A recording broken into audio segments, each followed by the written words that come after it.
রংঘর যুব সমাজ ও রংঘর জামে মসজিদ কমিটির উদ্যোগে 11 জন হজযাত্রীকে সংবর্ধনা। মক্কা ও মদিনায় গিয়ে দেশের জন্য দোয়ার আহ্বান। পবিত্র হজ পালনের উদ্দেশ্যে মক্কা ও মদিনায় ভ্রমণকারী 11 জন হজযাত্রীকে জাকালো সংবর্ধনা প্রদান করল রংঘর যুব সমাজ ও রংঘর জামে মসজিদ কমিটি। সোমবার জহুরের নামাজের পর বরখোনা সমষ্টির সোনাপুর জিপির রংঘর জামে মসজিদে এক সংবর্ধনা সভার আয়োজন করা হয়। এতে উপস্থিত ছিলেন সোনাপুর জিপি এবং ভাঙারপাড় জিপির 11 জন হজযাত্রী। এই সংবর্ধনা সভায় হজের তাৎপর্য নিয়ে বক্তব্য রাখেন সোনাপুর আল হিলাল ইসলামিক একাডেমির প্রধান শিক্ষক আলহাজ হজরত মাওলানা কারি মুজাহিরুল হক চৌধুরী। তিনি কোরআন হাদিসের আলোকে পবিত্র হজ সম্পর্কে বিস্তারিত বক্তব্য তুলে ধরেন।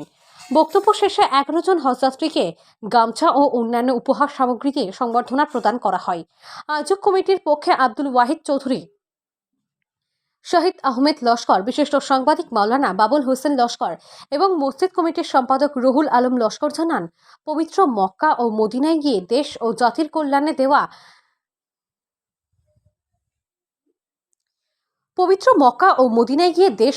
কল্যাণে দোয়া করার জন্য হজযাত্রীদের প্রতি আহ্বান করা হয়েছে। ইমাম হাফিজ তাজউদ্দিন সাহেব মিলাদ পরিচালনা করার পর মাওলানা আশিকুদ্দিন সাহেব বিশ্ব শান্তি কামনায় মোনাজাত করে অনুষ্ঠান সম্পূর্ণ করেন।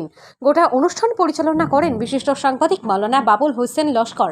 অন্যান্যদের মধ্যে উপস্থিত ছিলেন রংঘর প্রথম খণ্ডের প্রাক্তন গ্রুপ সদস্য তথা বিশিষ্ট সমাজসেবক আব্দুর রহিম চৌধুরী, রংঘর জামে মসজিদের সভাপতি আকদ্দস আলী লস্কর, আলহাজ ফখরুদ্দিন, প্রাক্তন সেনাকর্মী আব্দুল মছব্বির চৌধুরী, তাজুল ইসলাম লস্কর প্রমুখ।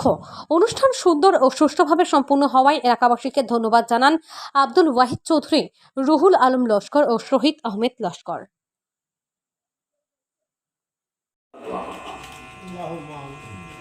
এই যে পুরো মানুষ আমরা সামনে উপস্থিত, এইগুলো আমরা আল্লাহ মানুষ এখন নাই, এইগুলো রুৎপা আল্লাহ বড় উঠে দিয়েছেন, কিন্তু যত বড় রুৎপা অত বড় রিক্সও আছে। কিতাবের মধ্যে আছে হজর যখন দিন আই দিব 8, 9, 10, 11, 12, 13 ওই সময় কিতা কথা যাবে কেরাম হল লাগে প্রত্যেক জায়গা মানুষকে তারা লাগে খাস করে দোয়া করবে। এই মুহূর্ত এটা গণমার লগে সম্পর্ক, দিনের লগে সম্পর্ক, মাসের লগে সম্পর্ক, ওজন কাম হল আছে। সময় সময় এই কাজটা যদি করতে পারেন না, কান্দানো যাওয়াও একা রয়ে দিব, বরং আরো আল্লাহ বাড়ির মেহমান করার সামনে উপস্থিত উত্তর পাশে সেটাবার দিনের গভীরকে শুক্রিয়া রাখবে। আলহামদুলিল্লাহ। হাজিরিন কিরাম, আমি এক নালায়েক, আপনার প্রত্যেক পরিচয় আপনার এলাকার এক সন্তান। দীর্ঘ 2 বছর আপনারা এই মসজিদের মধ্যে খেদমত আসলাম। আল্লাহ তাবারাক ওয়া তাআলা মশলা হয়েছে তার মায়ার পঞ্জাব দপ্তরে আমি নালায়েক তার দপ্তর হয়েছি হিসাবে আপনারা প্রত্যেকের কত আহ্বান করুন, আপনারা প্রত্যেকে দোয়া করবা যাতে আল্লাহ তাবারাক ওয়া তাআলা আমার প্রত্যেকের লক্ষ্য হচ্ছে মবরুর আছে, যাতে মকবুল নসিব করুন।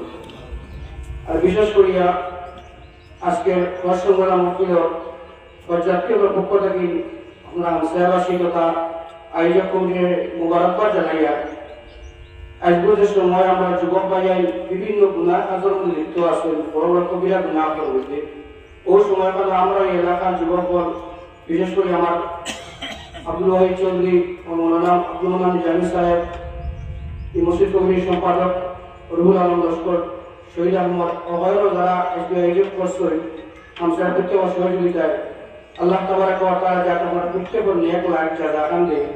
কারণ আমি আমার নিজের তজরবা কইয়া এরা যদি একটা ভর সম্পর্ক মহফিল করা হয় আর এসব উচ্চারণে করা হওয়ার রোজা রসুল গিয়ে হাজির হই, অটোমেটিকলি ভর সম্পর্ক মহফিলের কথা সরল হয়ে যায় গিয়া হিসাবে আমরা এই প্রত্যেক মহফিলের পক্ষ থেকে যাতে আমরা ঈশ্বরও তাকে এবং সুযোগ মিলে আল্লাহ তাবারাক ওয়া তাআলা আমার প্রত্যেকের পক্ষ থেকে আসসালাতু ওয়াসসালামু আলাইকা ইয়া সাইয়্যিদি ইয়া রাসূলুল্লাহ সাল্লাল্লাহু আলাইহি পৌঁছেইয়া অনেক উচ্চারণে করা বলে হজর করতে নেওয়ার বাদেও গুয়াহাটি বিমানবন্দরের একবার বাদেও মারা যায় হিসাবে আপনারা উঠতে অনেকে যে ওখানে দোয়া চাইয়া আমরা আমার দিলের আশা লইয়া উল্লেখ করিয়া হজর প্রত্যেকটা ইন্তজাম তৈয়ারি হল দিছি গিয়া আল্লাহ যাতে আমরা গুনার কারণে কারণ বাড়ি কারণ হবিবর রোজা আতর দেখার টাইম মরহুম না করেন ওখানে দোয়া করেন দোয়া চাইয়া এবং দীর্ঘদিন যেহেতু মসজিদের খেদমত আসলাম আপনারা অনেকে মায়া মহব্বত করছেন অনেক মানুষ পরিচিত মানুষের যে মায়া মহব্বত তাছাড়াও যদি হব না যাইতাম মানে যাওয়ার উদ্দেশ্য না করতাম হয়তো এই জিনিসটা অনুভব করতে পারলাম না এবং এই আন্তরিকতা এবং এই মায়া মহব্বত আল্লাহের পয়দা করিয়া দিন মানুষের ভিতরে এবং তান বাড়ির যাওয়ার লাগিয়া যারাও সমস্ত প্রক্রিয়া করে বা যাওয়ার উদ্দেশ্যে সমস্ত কিছু দরখাস্ত করে যাওয়ার লাগিয়া আল্লাহর হুকুম হয় সন্তানদেরও সব মানুষের মায়া করে।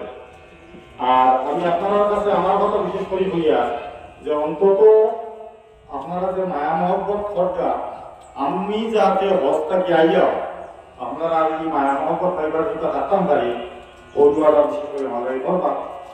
আর এই অঞ্চল সব মানুষের লগে আমার ব্যক্তিগত পারিবারিক সম্পর্ক গোষ্ঠীর সম্পর্ক সব কিছু আছে হামসায়া কথা এই অঞ্চলের লগে এলাকিয়া আপনারা বিশেষ করে কাজ করি আমার লাগি দোয়া করবা যাতে আমি বিয়া অন্তত হজ্জে মকবুল এবং জিয়ারতে মকবুল নসিব হয় আমার। আর যদি চলাফেরা আমরা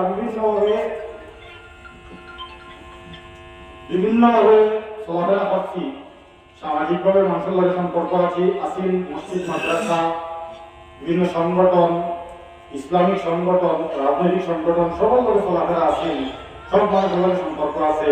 এই অঞ্চলের এরা কোনো মানুষ নাই যে যার লগে ব্যক্তিগত সম্পর্ক আমরা নাই প্রত্যেকের লগে ব্যক্তিগত সম্পর্ক আছে হয়তো ইসরায়েল যারা ছোট আসেন তারা হয়তো ব্যক্তিগতভাবে না চিনতাম পারি যে কাজ কাজ ছেলে ছোট হইলে নইলে সারা মধ্যে সম্পর্ক আছে এলাকি সারা কাজ করলে মনে দোয়া করবা। আর যদি চলাফেরা বা কথাবার্তা থেকে ভুল হয় তাহলে সমাপ্ত করবা। আসসালামু আলাইকুম। আজকে রংঘর ফুলবনা মসজিদের উদ্যোগ কেন আমরা যারা দরখাস্ত করছি সন্তানদের যে সম্বর্ধনা অনুষ্ঠান করছেন লেখিয়া আমি সকল পর্যায়ের পক্ষ থাকিয়া সন্তানদের সর্বপ্রথম আন্তরিক ধন্যবাদ জানাইয়া আর সেই সঙ্গে এই হামসায়া আজকে যে সম্বর্ধনা বিষয়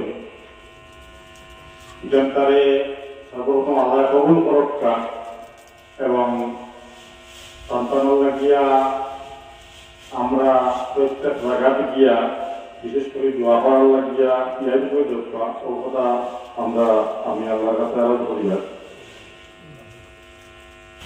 আমরা একটা কথা না হইয়া বল না আজকে এখানে সম্বর্ধনা বা অন্যান্য জায়গা তো বিভিন্ন সময়ে আমরা যে যাওয়া বা মানুষের যে সম্মান দিচ্ছিরা অ্যাকচুয়াল আমরা এই সম্মানের কোনো যোগ্য নাই। আল্লাহর বাড়ি যাওয়ার উদ্দেশ্যে যে ইরাদা করছি এবং আবেদন